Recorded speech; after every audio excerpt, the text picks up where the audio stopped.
I'm looking through the wetlands of Australia, figuring out what's in them. And most importantly, it's full of weird and disgusting things for me to put my hands in. I'm praying that I don't find carp, and I'm hoping that I find freshwater mussels. The weather is violent, and the substrate is squishy. Squishy. If you want to come see what I'm doing in these disgusting swamps, and some of the more beautiful ones as well, then come along.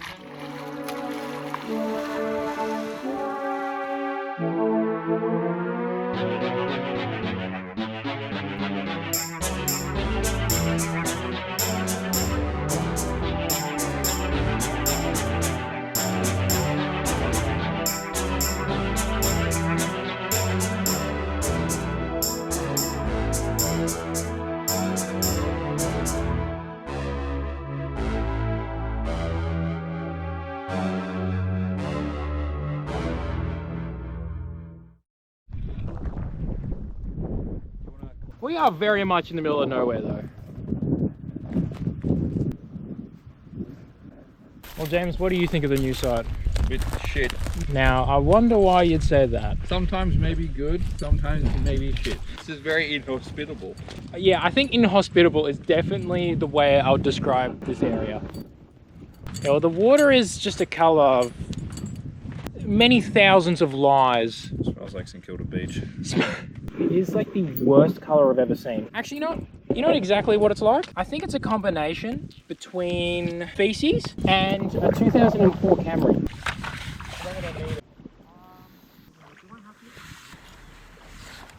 Alright, your distance is 18 metres. Alright, off you go.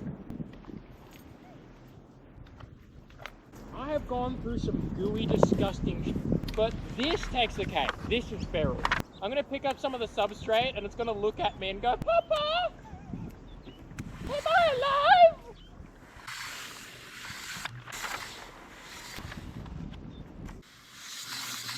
And the wind stopped. Perfect. So it's 40 centimetres? The wind's back again? No!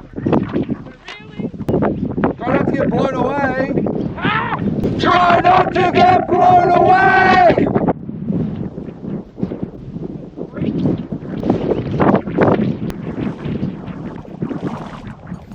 I reckon if I stay in there much longer, I'm gonna mutate into a carp myself. All right. Back to the next one. Oh, here's an emu poo. You can tell because it's emu poo. Wow, thanks Mr. Ecologist. No worries. Critical thinking going on here.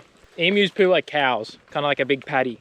Lots of critical thinking with you, man. Oh yeah. Not a lot of output, but definitely a lot of thinking. All right. Oh, I think we're gonna break a record in terms of turbidity, maybe even globally here. Honestly, you know when you go to the bathroom and there's shit in it, that's gonna be jealous. Watch out, stomach. Here it comes. All right. Any guesses? This is 800. Let's go 3,000. 3,000. Okay. I'm gonna go for 650. 650 is my guess. Okay, it was way less than I thought. 283. Nonetheless, our last one was 3. Alright. Next one.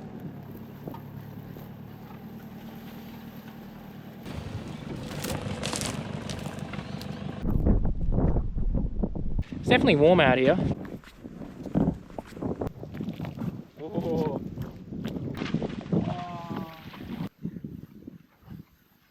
Now, you don't see that every day. That's a snake. Not even safe in the water now. I don't know where Mr. Snake's going. I don't know what kind of snake it is. Ooh, I think that's a brown snake. I think I'll just die instantly if I touch that. Go, Mr. Snake. You can do it. You could have easily just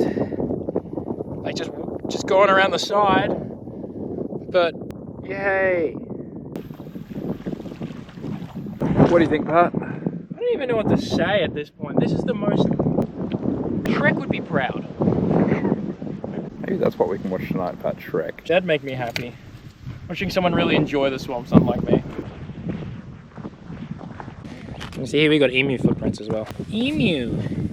Looks like a dinosaur. Could actually be an ostrich. Wrong country, nugget. We're in Africa, aren't we? Kinda looks it right now. Oh.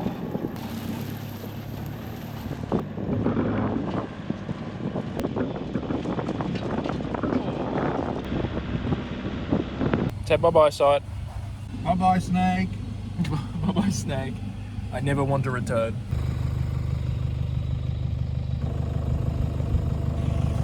Now we are in the middle of nowhere, like legitimately on a management track that average people cannot get down. And pulled over because I'm like, it's like a yellow ball on the ground.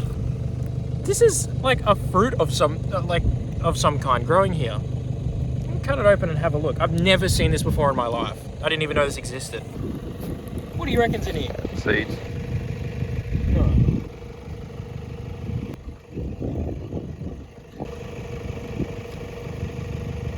If I was a braver person, I'd just eat it. But what do you reckon this is? I've never seen this before ever in my life. Patrick confused. Patrick very confused. It's worth it. So cheese. Cheddar. Butter. Mate, couldn't get any closer to me without being closer to me. I can feel your presence in my mouth. Is this what it's like to be a fly? Oh.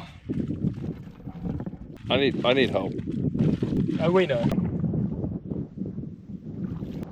Well, that looks really out of place.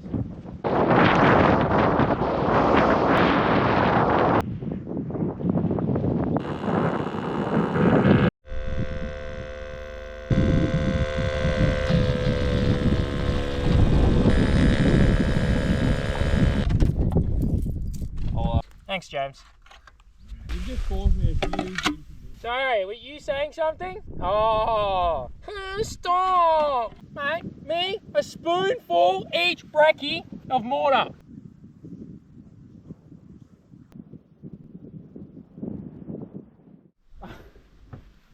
Also, I hope you have more Wheaties somewhere. Alright, listen up. You know, I'm actually a big fan of the bites. Are you still talking? Knife! Calm down, Charlie. No, it's just been... Calm down, Charlie. No, There's the knife. no, the shotgun, James. Where's the shotgun? We just use the... Oh, what? Go on, I'm too hungry to be dealing with this, James. Ow! Alright! Where are you?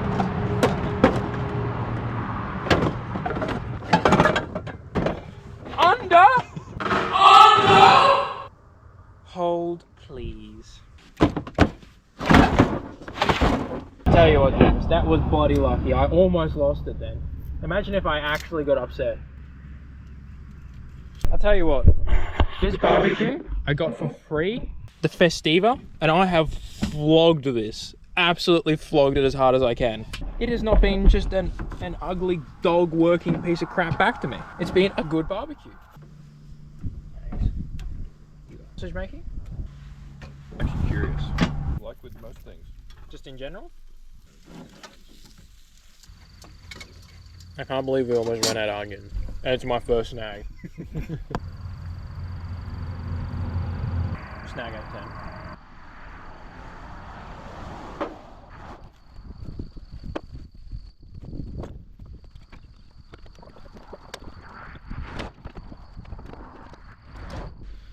Time to whiz off to Bunnings before it closes. Yeah. Incredibly difficult to not get that.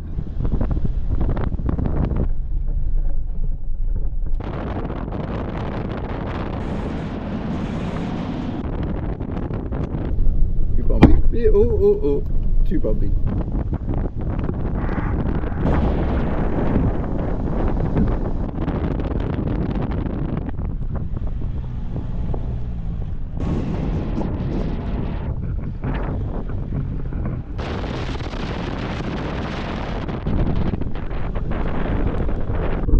View of Patricia? Of my noggin.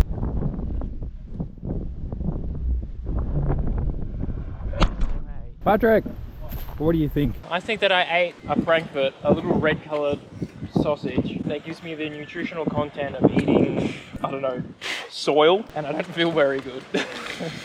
And I think the backup nutritional content we had, M&Ms, didn't quite support me either. So, alright, time for fun. The water is very blue looking, but I think this is an optical illusion trying to trick me back into the water. I think so. The water isn't getting much deeper, so you know what that means. A lot of walking. 30 meters. You here? I'm here. Already? I've arrived. I'm so happy. Alright, what do you feel, Pat? What's the substrate? I feel it in my fingers. Organic and fine. Really? Yeah. Coarse woody debris is present? It is present. Algae is not, and there is not one single goddamn plant again. I wonder which little mongrel species could have contributed to that. Wouldn't be your friends, would it? Carp. Always carp. Just on my way down to get a eDNA sample. And there's a bunch of emus over here. But they seem to notice me, but also don't. They're like watching me very intently and kind of walking around me, but also kind of running away. So I'll see if I can get a bit closer to them.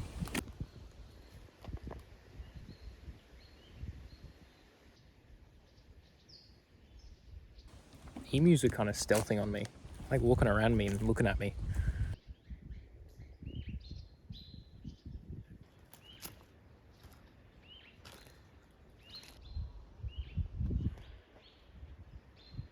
Emus are obviously flightless, and I think they're the second largest bird in the world, behind the ostrich. They stand about 2 meters tall. But emus actually have two sets of eyelids, one for blinking and one to keep all the dust away, because Australia is such a dry, barren, little crispy place. And an emu's egg is up to 1.5 meters wide. An emu's egg is 1.5 meters wide. I feel bad for the emu. No, an emu's nest is about 1.5 meters wide, and their eggs are massive and green. And these are all the emu tracks of them just walking through here. Pretty cool bird. They also have a really small brain, so sorry to do that to you, Mr. Emu, and Mrs. Emu, but yeah, very small brain. We've arrived. What is the ground made of? Bless the probe. Have fun. The substrate is very tasty, fine, and sandy. Onwards, you can come with me, handsome.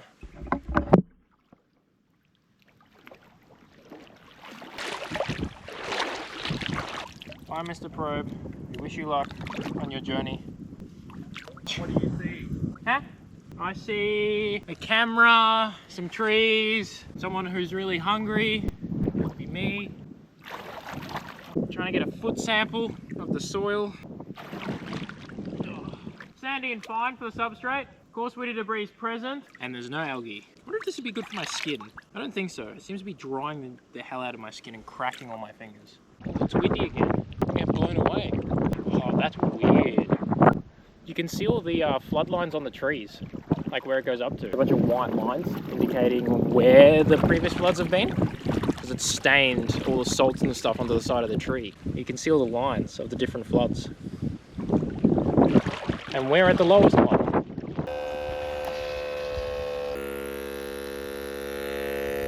I think we're being watched, James. Bye? Oh, yeah. Your friends come over to say hi. Yeah. For the same reason that I have a bull bar on the front of my car, and the same reason that Mr. Kangaroo over there is watching us, is because they are crepuscular animals. And that's just like, I think, wombats as well in Australia. And that means they're dawn and dusk animals. And dawn and dusk animals are only dawn and dusk because the Australian heat is a little too hot in the middle of the day. And that means that their favorite food source that they want to eat, which is grass and little fruits and stuff like that, is only available in kind of the open a lot of the time. So that means it's too hot for them to actually eat it. So you'll commonly see them at dawn and dusk. And why it's the same that I have a bull bar in my car? Well, it's a bit of a shame when you're driving at 110 kilometers an hour, a crepuscular kangaroo decides to, well, jump out in front of you or just destroy the entire front of your car. Obviously, poor Mr. Kangaroo, who are still just watching us, they die. It means that our car kind of lives. They know exactly what I'm talking about. And you'll always see them sitting next to roads as well, and then they jump straight out in front of you.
so fun. I love when my socks pull all the way down and my pants just go up to my knees. James, you've got to be kidding me. What the hell?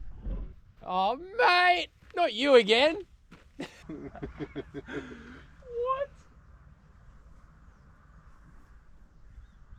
Well, we're stopped here because there's a fence here and just Joe blowing his tour bus comes by. Like, what? What do you mean? How far left?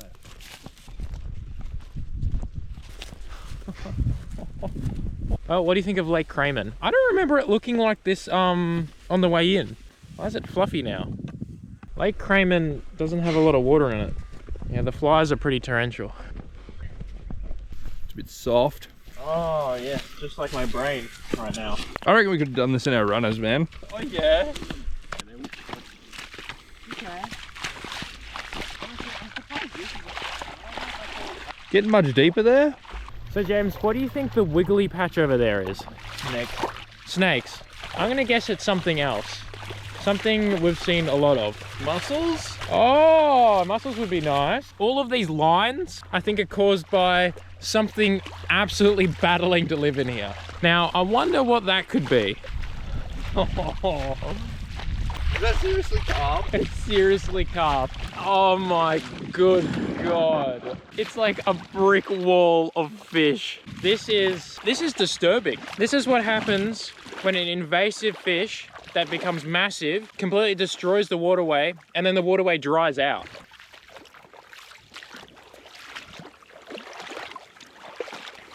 This is depressing. And there's pockets of them everywhere. And they just got nowhere to go. Nowhere to go. They're pretty big. Yeah, no kidding. This is one of those like environmental things where it's like you feel like this just shouldn't exist. What I'm looking at right now. It's like a brick wall of fish. And mind you, these are not small fish. These are massive. Well, genuinely, you see something new every day, don't you? I didn't even know this would happen. It's actually incredibly unnerving. Something, it feels very wrong, doesn't it? It does. I'm going in. They seem to be unimpressed. They're not happy. They're really not happy. Oh, stop slapping me.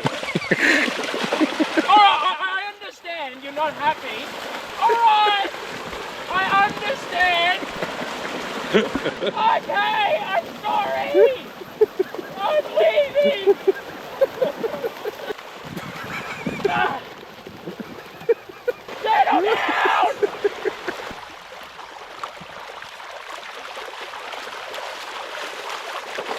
No, you're mine now. No! Oh! It's almost like they're slippery. No. Right, okay. I'm sorry. I'm leaving. Right. Come on. This is so damn quick. Come on. And they've mucked up the substrate, Pat. You want a whole one?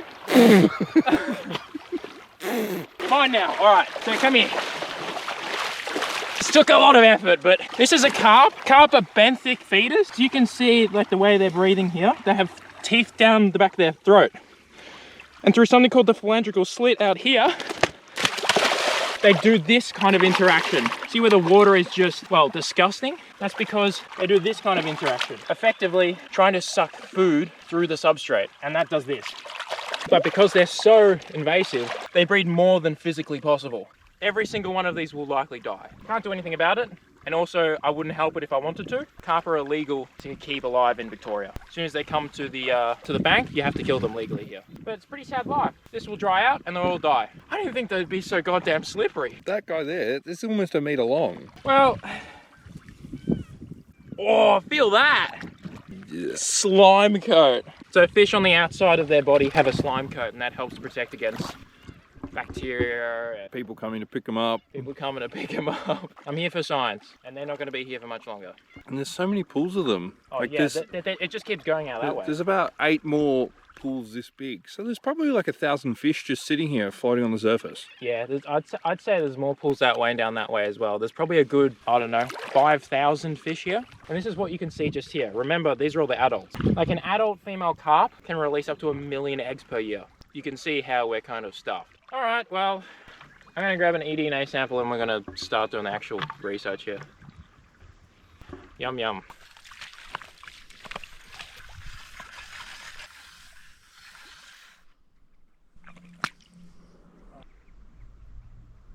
Oh no, that's down to O2 well.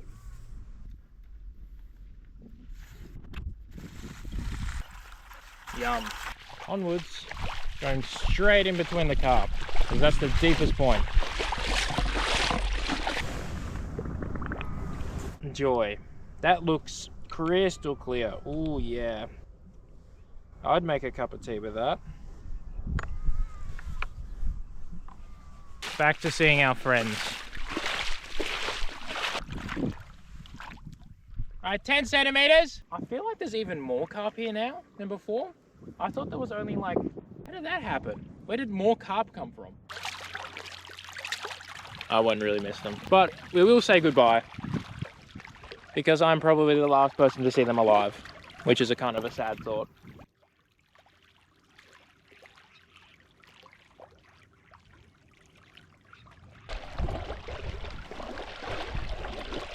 Well, James, what do you think? Do you feel completed in life? Very? Very completed. All right, time to go home, have a shower, forget any of this happened, dream about plants, dream about carp. I'll never get them out of my brain. Thanks so much for watching the video. If you enjoyed it, subscribe, and maybe, you know, don't punch your monitor, don't lick your iPad, but migrate over to the subscription button. I promise it's worth it. I truly, truly promise. Anyway, bye-bye.